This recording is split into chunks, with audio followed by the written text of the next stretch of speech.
Pour ce rotali au monde, bamsou le bio to soutenir ben institution. Bamsou le bio te tozo le matapo dollar et mati.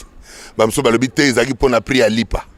Bamsou le bio te bon c'est que finalement bazaki ko marché pona nini. Mais bamoni bambutu mbutu za mo bisike belé ba simi ba parato bazo sentir que ezali ko simba. Biso net biso ba peuple congolais mko to marchaki. To lobaki boy. Tozali ko marché poto boy ronsar malonda akamba seni. Point. Les coachs de Maweza de la Gaza comme Matate. Et Mati. Nani ministre de la Finance. FCC. Nani gouverneur à la Banque Centrale. FCC. C'est que Bazoko kako ça la tête. Bazoko ko tenir l'économie en bokate. Donc l'air Bazo le ko ça la marche wana nyonso. Est-ce que Bazali ko comprendre que Bazali ko bunda contre bango moko? Na lo ba na bino boye. UDPS ezali la grande école de la démocratie congolaise. Il n'y en a pas de. Ils allaient IDPS. Lélo, aux autres masolo il y a FCC à la main. Vous voyez que bah y est collier. Banani bah y est collier. Marche bah y est collier démocratie. Calais va marcher. Qui kabou? Oh on a dit. Ah. Mais yo voyez bah tout boni Calais va kanga li collier va marche. Mais les locaux va ndimia tambola. OK? Ogoye baba tuboni ba kufa na aner kuna na Kalev likolo ya ba marche. Mais le local va marcher. Donc il a appris de la grande école de la démocratie. Il a appris que marcher est un droit qu'on ne peut pas priver à un peuple. Van fati atika pouvoir abima akende bango nyonso bakozonga penda na mulongo bakozonga penda ba démocratique ko. A démocratique tozonga penda na aliment ligne bande badelti suka. Mulongo bakenda sana kingakati wana ya mulongo ya fele. Mulongo bazonga mulongo na mayele. Ngana zolo bando na lobi Calais va marcher. Ce qui est na sepeli na effort atamboli. Et entre place aux apena oh démocratie il faut tambola capo revendiquer droit na yo. Mais mukolo yo zo tambola le bio zo soutenir institution de la République. Or, institution à Libosé, c'est président de la République. Fachi. Donc, on comprend le salagi, au soutenir le chef de l'État. Ce que le dit que, le la peau dollar et mati. Donc, on condamné ministre Nabino ya finance, na gouverneur ya banque centrale, bazali li sous en mesure, ya ko stabiliser monnaie. Donc, bo s'en prendre na bango. Donc kalamingi te so bo moni ke to bandi ko luka ba longwa bo comprendre que ba longwa po bino bo marcha ki.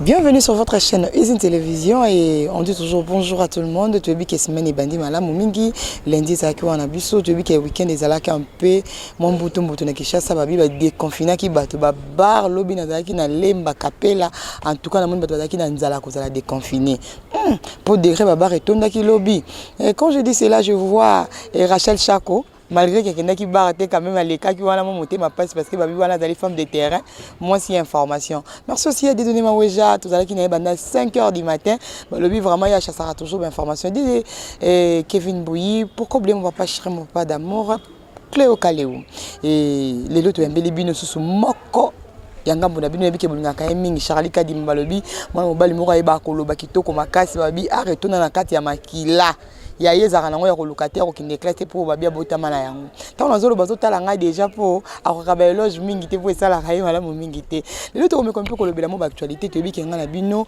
et ba marche les kaki kilikili IDPS marche ki FCC la muka donc ba marche les kaki moi mingi to komeka mpe ko analyser quelques marches nande konabso Charlie pe to kolobela visite oyo o babengi ya ndeko na biso e Némi Azakaki kotala o ba bengi le directeur ba président o ya kangamaki mikolo leki to komeka toujours ko débattre yango na ndeko Charlie o na pesimbo te qui je dis bonjour ndeko Charlie. Bonjour Jocelyne Moussa.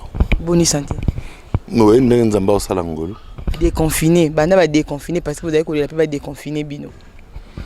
Bon. Netinga na za le déconfinement pour na kende wapi. Nazaki nanga déjà ka ndenge nazala. Ndenge nazo continuer pe na la ka ndenge wana. bandeko bangi na biki bomoni ndeko Charlie Kadima biki vous avez déjà conseillé pour biki alobaka kitoko mingi makasi ndeko Charlie Kadima 3 marches. Et les cas qui marchent avec des FCC qui marchent contre la loi, contre des conabus on s'en malonde seni mon qui bande côté bande conabus il y a eu de pèse bande ko FCC qui marcher pour la institution mais des qui belé tout le monde bande conabus INCP bande ko déclarer acquittement il y a ba bengi président na bango na 4 na boloko mais absence na yo na terrain na comprendre en et pourtant le bel rappel politique bon absence na terrain ngato moni ngate naza na nini parce que tu vas demander base awa Rachel Chako ebi base place zalaka ebi équipe nationale mobimba donc ba président Dams ba Cédric ba Patrick ba ngonyonso déjà équipe mobimba yalaka ngana pesa ande mot d'ordre. Tant que guerre les rebunda na mboka président de la République à la front. Mais yem taka commandant suprême.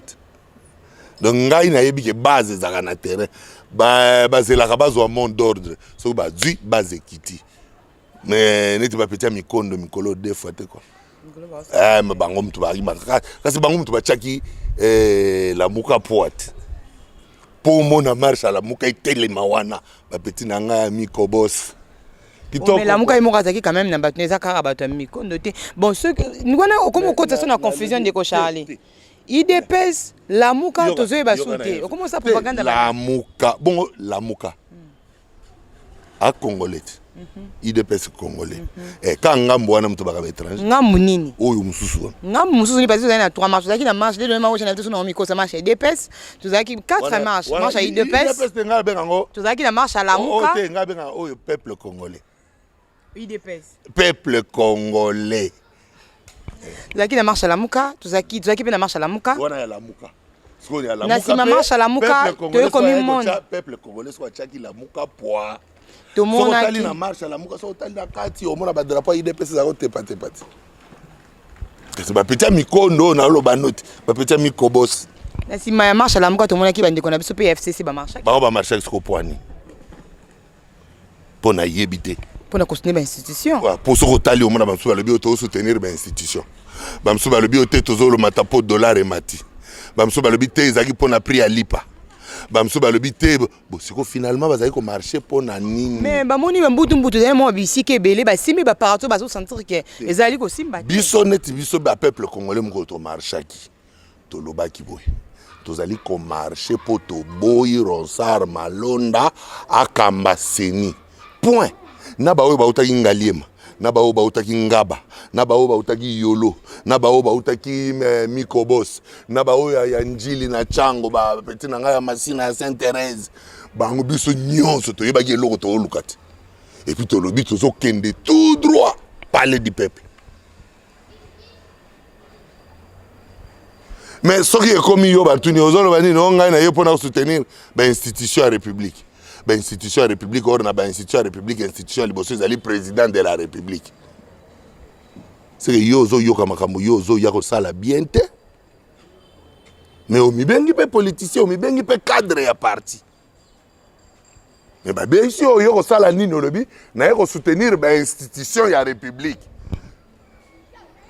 mais o yebite que institution ya liboso ezali président de la république. Est-ce que vous monitez que yo l'ero yo soutenir Fati? Bon.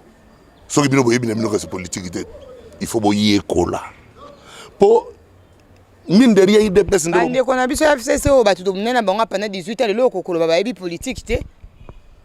Bon, na 18 ans ba salaki nini? Na tuna ko ka mutu na oyoti. Yo poza ikana kinchasa na ndimite ko akina 2 ans. Batongi ba hôpital.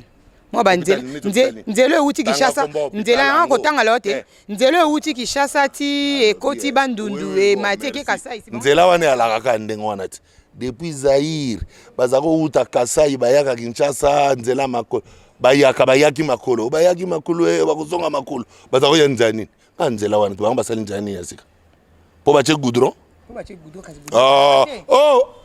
kasi c'est que yondo yebite ngai déjà na République du Zaire papa nazako kende na ferme na dumi na vacances na donc de passer ba réhabiliter banzela ebele tozali kokendela report mabulu ezalaka tembe tokokende nzela monga fula mabulu baninga bazipe bino mabulu babongisi ne banzela ndeko Charles quand même tozala reconnaissant na comprendre que bozaka nde na intervention ya kokotela Kabila makasi nde eloko ya kana bino bozaka kokotela Kabila te tokolakisa kaka oyo esi asali wake atongaki hôpital ankomona na onini 51 heures atikela bino biso to ya benga ngo Samikan na République du Zaïre Samikan bana kasavubu bayebi bana lingwala ngaza osukola wana malembe ngaza ki wana na osukola wana na mai mo ba benga paka juma oyeba paka juma tamsu yebite lelo yo yebi paka juma tamsu ya kingabwa bana kini ba vrai kino ba yebi paka juma toza o laver wana na mai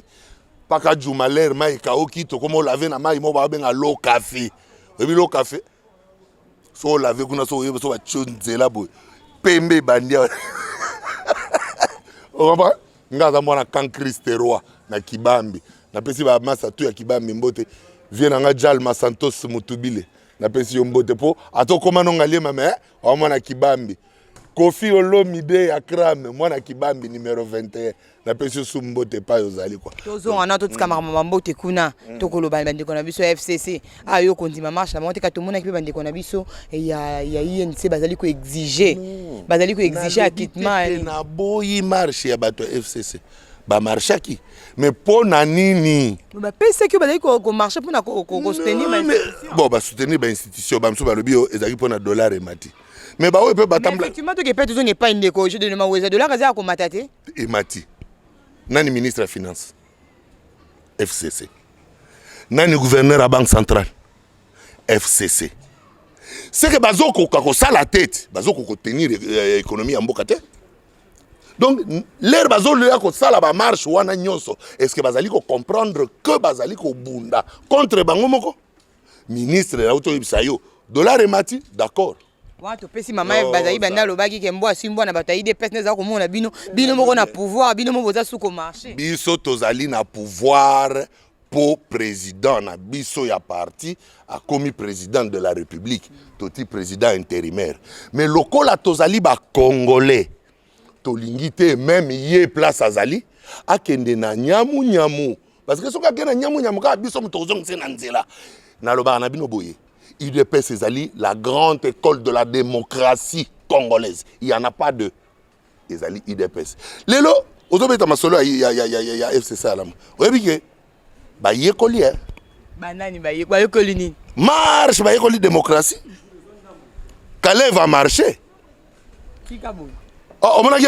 Azalaki. Ah. Mais yo oyeba batu boni Calais va kanga likolo ya ba marche. Mais le local va ndimi atambola. OK? Oko yeba batu boni ba kufa na aner kuna na Kalev likolo ya ba marche. Mais le local va marcher. Donc il a appris de la grande école de la démocratie.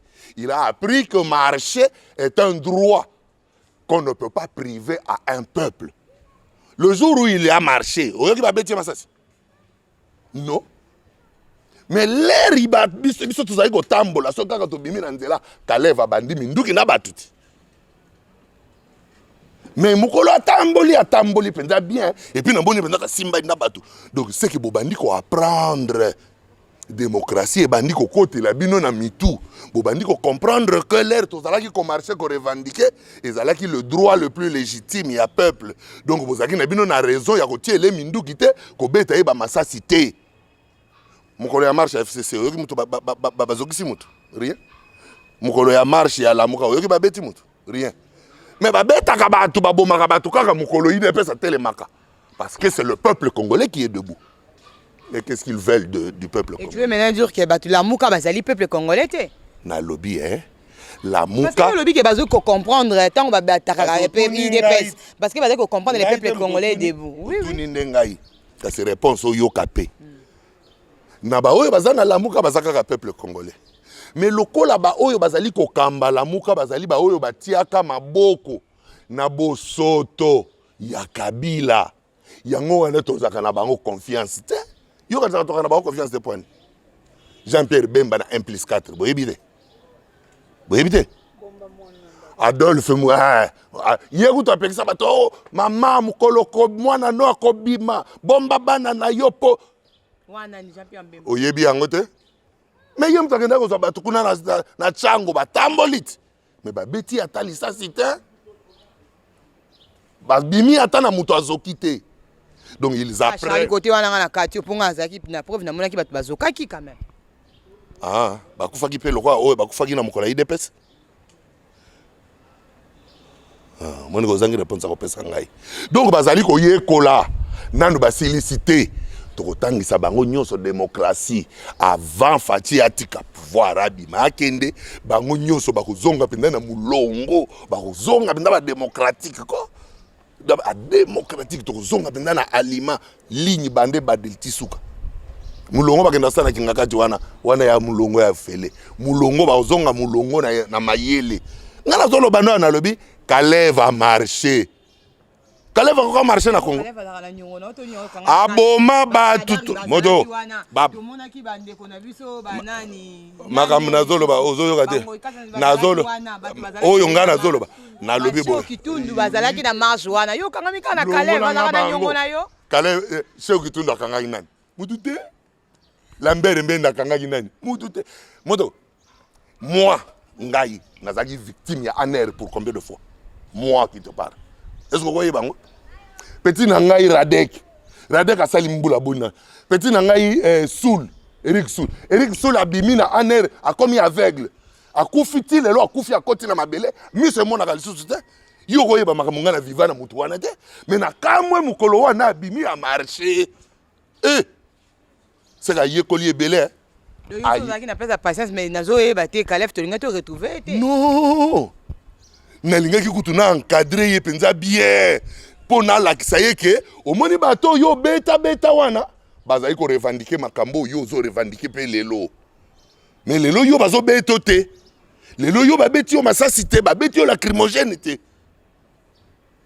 mais po bozonga kaka olobi 3 marche zonga lisusu kaka na première marche okomona ke lacrymogène bato lokwa badaye babeti masasi baballe réelle bato bakufi. Mais c'est la même police qui a encadré la marche de la Mouka, non? Pourquoi ils n'ont pas réagi de la même manière? C'est la même police qui a encadré la marche du FCC, non? Pourquoi est-ce qu'ils n'ont pas réagi de la même manière? Qui contrôle la police? Qui commandite ces criminels qui sont dans la police? Donc c'est là la question qu'il faut se poser. Mais ce que je suis aujourd'hui content, la République démocratique du Congo, en tout cas la démocratie commence à s'asseoir. Si Kalev a pu marcher de la station Petro Congo, première rue, na stade de martyrs. En tout cas, Atamboli, ta distance, voilà. Atamboli! Moutazao Bomabatu. Est-ce que vous avez dit que lelo batu mususu to retrouver bango te pour to salaka ba marche utile ngai ti lelo zo lo barango lobi ozo luka ngo omona ngana terrain te ngana ka zaki ciblé ngana ka zaki ciblé ba battre ngai ozaki ciblé ya bandeko na yandeko nazalaki ciblé mais est-ce que cible ngo ici là? OK? Est-ce que cible ngo ici là? Petit nanga Rossi lelo mutu ba beta ebal a bout portant au Roxy. OK? Thérèse Kapangala. Ngala kotangelo ba tuboni. Arma tungulu. Arma petit nanga lingwa la mbomu. Mushi lingwa la mbomu. Otokin, nasema otokin. Bana lingwa lo ba olanda nga bayebi. Lelo arma za wapi? Baluka kana nzoto yo mona na te. So ba bwaka na bangando so ba pesa banani.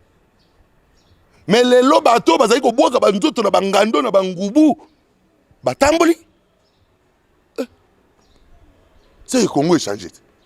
C'est bien vous le changement, vous osez la bon na ba gratte-ciel. Non, ba gratte-ciel est tongami na mitu na bango parce que ba comprendre que tout le monde peut revendiquer et il peut marcher et l'État a le droit et le devoir de le lui autoriser et de l'encadrer. Ok, nous comprendre yo abi vraiment ndeko Caleb va sali kamune ne va ndeko Charlie pour abi aseki oseki pour amoni Na démocratie. seki yete na sepeli na effort. Atamboli. Et entre place aux appels na démocratie. Au moins démocratie il faut tambola pour revendiquer droit na yo.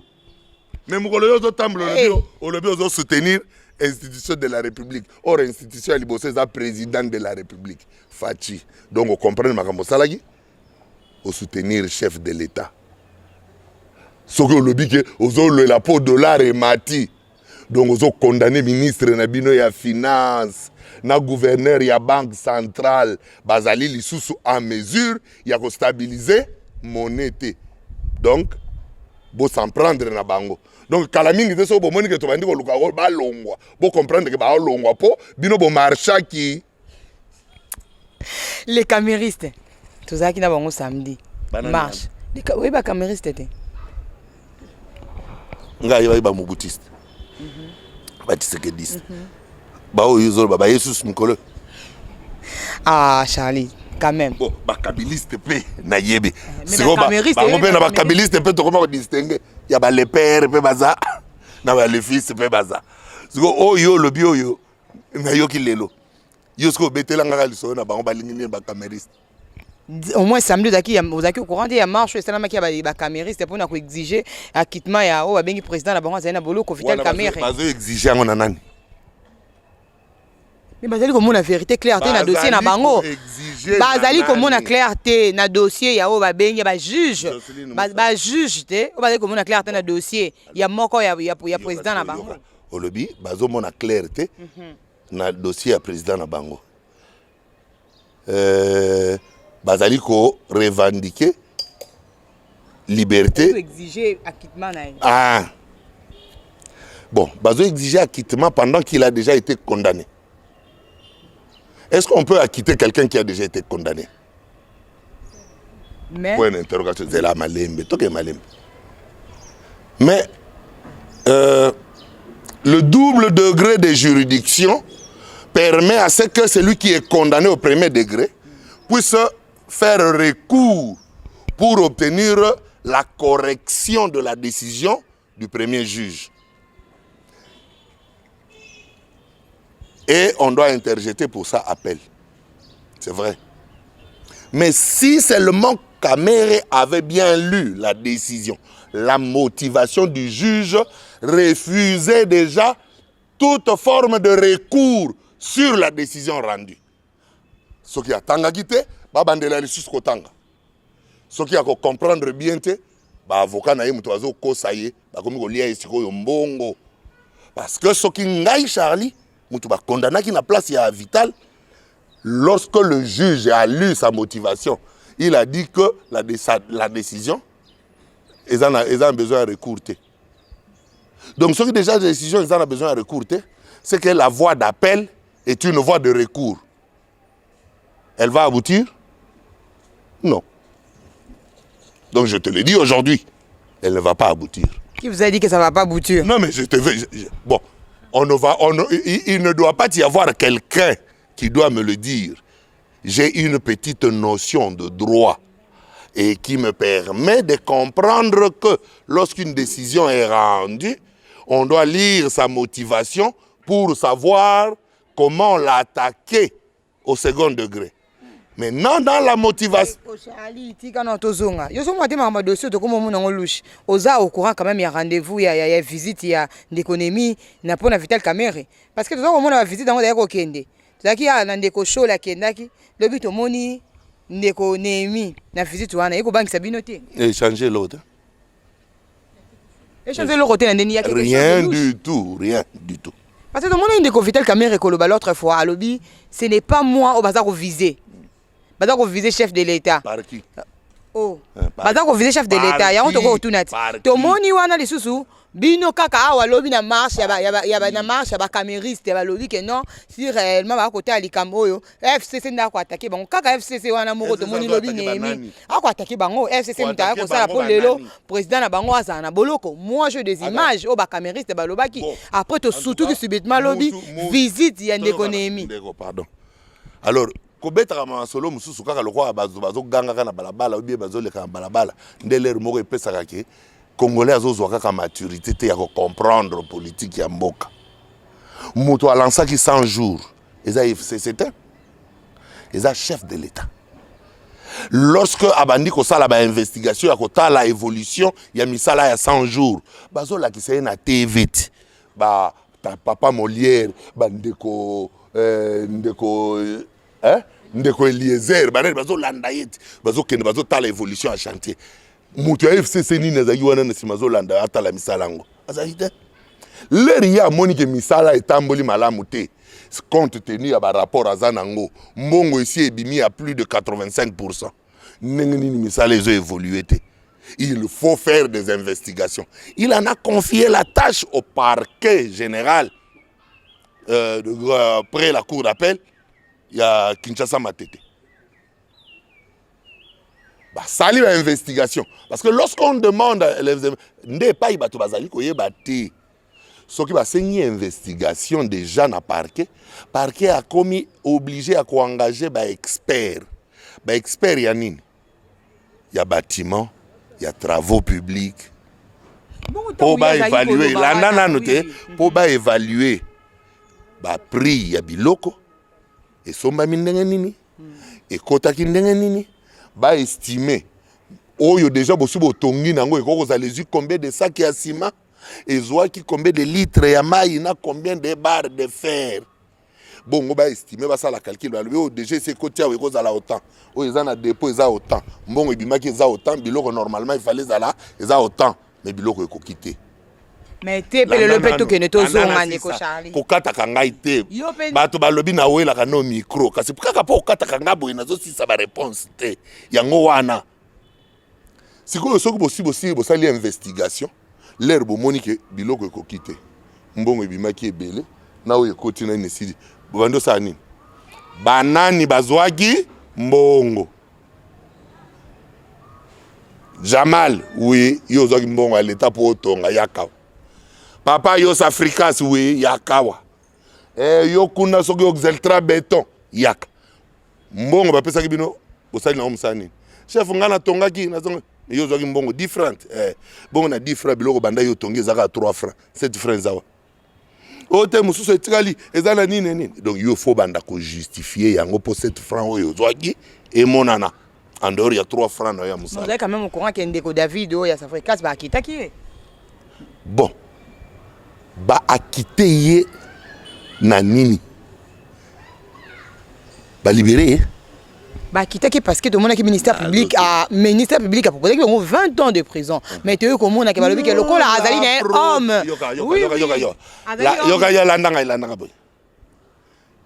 L'avis du ministère public ne lit pas les tribunaux. D'accord? Le ministère public peut te condamner pour 20 ans. Et que le tribunal estime que le 20 ans que le ministère public a proposé, les Kébélé, a le besoin d'une année. Ce qui pas monique en ango d'infraction talobi ba quitter yo. C'est le tribunal qui a la dernière décision. Il dépêche au gars amingi ndeko Charlie zela toujours la micro likamango yango nde ba ndeko naso ba lo ba ndeko Charlie ko yanga na micro. Yo le problème émission eza yanga ngani na kotuno mituna te. Po yo ko wela ngane micro. Ba réponse ne ko pesa ti. O pesa ne ba réponse na malamu yango ndenga na kozongi saka yo. Na kotuna yo ndeko bandeko IDP tipe bogangaka tipe bogangaka gangaka ndeko Vital Kamerhe a détourné mbongo monta yango pe ba chichi batikala pena ko manyula yango malamu te peuple toye bakate mbongo nini monta nini aussi ndeko na biso Vital Kamerhe a quoi vraiment ya solo détourner na maboko ya l'état.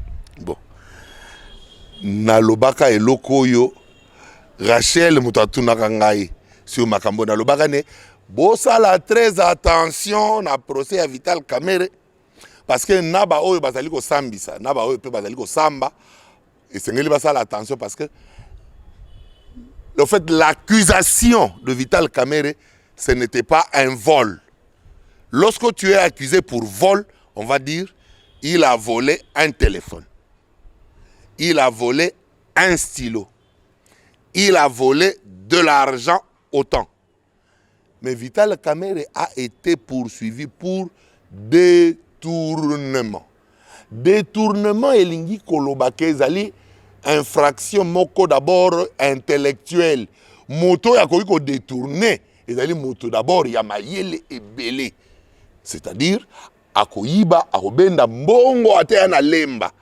Ekokoma awa meyo otika lomone ya sali déplacement te. Moto akoyeba mbongo ekomi na poche na ye kaka ye. Moto akoyeba nombre ya mbongo akati na nzela kaka ye. Mais yo moto yo kolingo poursuivre ye. Okozala jamais na preuve ya kolakisa ye ke ayibi 10 ayibi 20. Mais eloko kolakisa yo kaka ba détournement yo kozala ke okomona tant mususu que dans la procédure ba biaisé. Si on regarde par exemple, on peut ce exemple typique de la procédure. Il y a eu une correspondance qui a été signée à une date par Vital Kamerhe, qui a atteint le ministère des Finances à la même date, qui a atteint le gouverneur de la Banque centrale à la même date, jusqu'à arriver au décaissement à la même date. Quelle est cette procédure financière qui peut se passer comme ça? C'est qu'il y a anguille sous roche. Et leur bateau dans la montagne Bimaki. Ils ont fait ça sommet. Na montagne ndengo na ndenge nini mukande sali mukolo moko. Ataku to po bakende na kofuta ba salaire ya bandeko. Ya ba l'État. Na ndimite ke bakenda ozwa mbongo mukolo moko. Donc procédure ezali et le kia wa lundi, mardi ekomi kuna, mercredi ekomi kuna. Jeudi lere ekoma kuna bongo ba yebisi bino vendredi mbongo eleki. À la même date, signé à la présidence, à la même date, accusé réception au ministère des Finances, à la même date, accusé réception. Signé au ministre des Finances, accusé réception à la Banque centrale et exécuté même pour paiement. À la même date. Attends. Donc, c'est que ça la manœuvre moko elekiwana. C'est que nani ako ozala mukolo manœuvre. Au kanisi gouverneur ya banque, to ministre ya finance, te. Premier commanditaire, c'est lui qui a instrumenté mukanda ya liboso pour na kotinda procédure. Donc yé mutayebi manette na yende nini azo contrôler en ndenge ni atambusa. Donc ce que comme ndenge wana, ce que ba moni ke mbongo bungi 10 francs quelque part. Moussa le salami comme il se doit. Il y a eu détournement. Il y a eu détournement. Donc, bref, car Vital Kamerhe n'a pas monté ni. En tout cas, ni va juge, ni va avocat, car il y a mon Vital Kamerhe. Nyonso oyo bazali koloba na juge bazolo bakaka environ. C'est pourquoi la justice ne parle que d'environ. Boki malilité, tozonga na likambo visita nemi munene. Simplement to malilité ko banga peti. Ya nini relation ya Kamerhe na Nehemi Mwilanya ya kala. Muninga ke otala muninga na boloko. Est-ce que ça a un problème? Il y a un problème. Il y a un problème. Balobio, Olive Lembe akenda ikotala Amida. Relation ya Olive Lembe na Amida e bandi na libala ya Kamerhe te. Ata bongo te. Yoka nano. Ata bongo te boko lo bandeni. Tout ebi ke no koto Vital Kamerhe za cash. Cash ton kotala IDPS INC. Mais to kotala pe koto FCC. Tant ba FCC ba komi ko kota na cadre wana, na cage wana ya. Bango bata FCC muto ba yebiti na ba komi ko kota te. Siko bazo kotela nini? Bango de ba yebisa biso. Bozo kota kasi bo bandi ko kota boye pona nini? Bande ko cash. Bande ko FCC. Bokomi ko ya côté ya batu ya cash. Bozo landa batu ya INC, bozo kendo tala Vital Kamerhe. Bozo na problème nini? To boye lo bata ndeko na biso Douglas Balobi Joseph na prison après prison babi premier ministre. Ouais, mais ça dépend quand il y a ndenge nini côté li prison. Soko kokota continue ti prison ti ya Nelson Mandela. Azali ko bunda na lutte contre apartheid pour la libération de tout un peuple. Donc soko bimi na prison ya ndenge wana comme président de la République. Mais soki au côté prison ya makambo balobi o mbongo ebungaki ayibaki mwa bimaki na mwasi ya bato. Ozo c'est la ko bima na prison ndenge wana comme président de la République. C'est que yom tozo yoka makambo ngo bien te. 2 minutes d'émission ya ndeko na Tunde Wakasende. D'émission ya Bena Luamba. Réaction na yo. Mais on a vu d'émission ya nani ya Tunda Wakasende. Muta longo li Tunda eza Shadari. Na biloba loba na ye. Yakobo ya ba intimidation. On ne va pas se faire intimider. Baswa na kana mokonzi te. Kabila longwa déjà président. Soko yebite. Lelo longo li Tunda te. Et puis balobane baloka qui na film te balobane kana malem. Monsieur, vous pouvez vous déconnecter? Ting.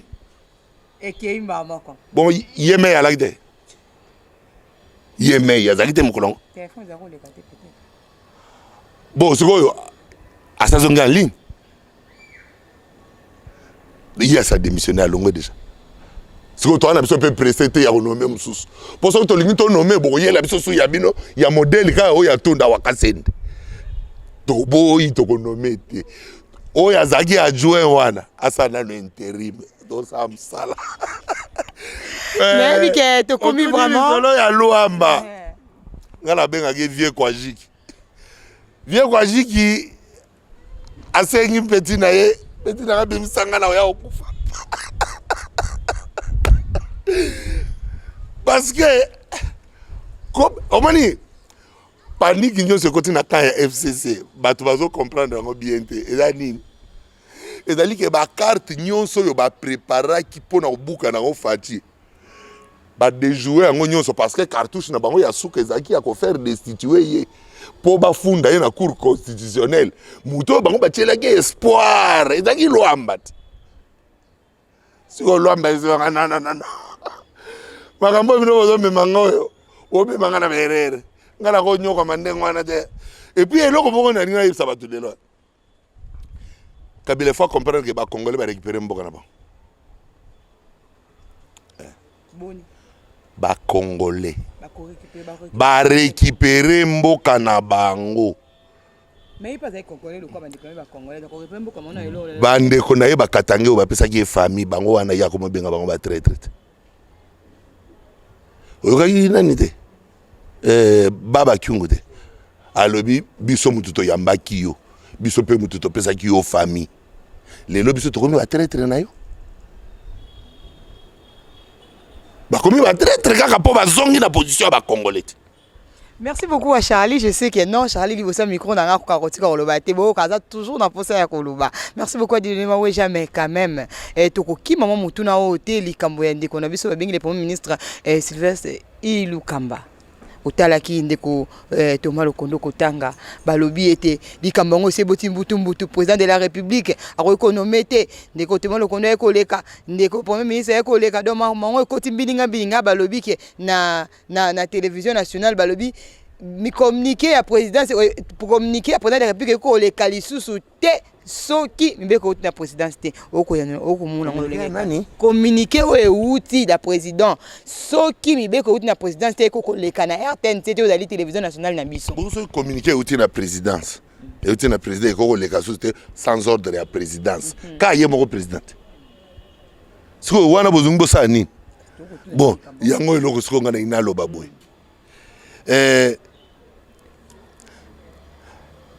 l'ordonnance portant fonctionnement du gouvernement prévoit que n'a qu'à empêchement. Il y a premier ministre, le contre-saint, et il y a un vice-premier ministre, ou il y a la charge d'intérim. Oui ou non? Oui. Si koyo, Moukolo va signer ordonnance. Premier ministre Azaki na Kinshasa? T. Azaki na intérieur? Oui. Azaki empêché? Oui. Est-ce que le contre-saint pouvait être de son vice-premier ministre qui aura à sa charge l'intérim? Oui.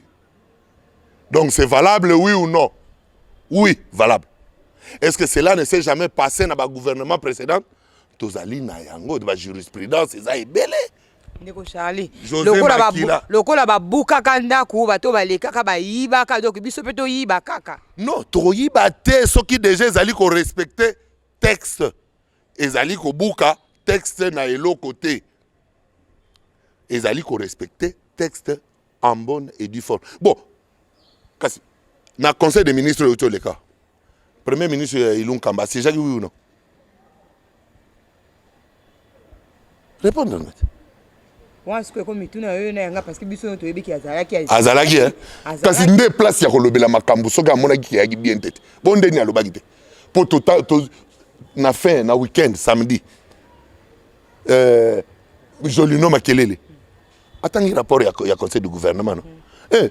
Mais tout très le que pas le premier ministre a soulevé le problème, il y a une ordonnance. Si vous avez soulevé un demande, quand vous avez un président, et pas il y a koloba yango ezali wana n'est pas officiel, c'est acté bazo loba bazo acté yango na procès verbal pa nyonso kobima wana nde compte rendu à gouvernement. Mais premier ministre oza d'accord te na ba ordonnance ebimi na réunion ya conseil des ministres pas yo zali mokonzi fo loba ozo loba te ozo bimozo ke nokobeta maso na balabala. C'est que vous avez premier ministre, il y a parlement debout, il y a tout ça. Merci beaucoup à Charlie Kadima qui était là, vraiment à disposition, qui tourne pour Nabiso, en disant qu'il y a un babiso, peut couper Nabiso, malgré l'occupation, à Bobi Kazali Mouto, le Bakaki, Toko Makasi Femi, Nabi Bolinga Kaye, Bosinga Kaye, toujours. Bon, chaque semaine, cette fois-ci, dans une télévision, nos ne fils qu'une fois par semaine. Alinga Boita Zota, déjà mis. Merci beaucoup à Rachel Chako, merci à Dédéné Maweja, et merci aussi à Landry, le on a lieu à solo, on est là à Mama Paradis et je n'ai pas oublié Nikombaya, mon sponsor, Nikombaya, mon collaborateur et les papas de Franel et Tete Moujinga. Je vous aime beaucoup et j'attends toujours vos remarques.